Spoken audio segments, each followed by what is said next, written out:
আসসালামু আলাইকুম বন্ধুরা।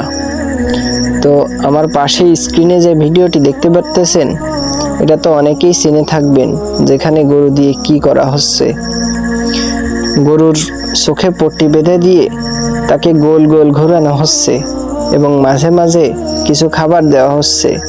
এতে করে গরুটা ভাবতেছে আমি হেঁটে হেঁটে অনেক দূর এগিয়ে যাচ্ছি এবং মাঝে মাঝে খাবার খেতেও পারছি। আসলে মূল কথাটা হলো, আমাদের সমাজেও কিছু এমন মানুষ থাকে যারা লোকের চোখে পট্টি দিয়ে নিজের পিছন পিছন ঘুরিয়ে নিজের ফায়দাটা উঠিয়ে নেয়, আর ওই গরুকে দেওয়া খাবারের মতো মাঝে মাঝে সীমিত কিছু খাবার দেয় এবং ওই গরুর মতনই চোখে পট্টি বাঁধা মানুষগুলো তার পিছন পিছন ঘুরতে থাকে।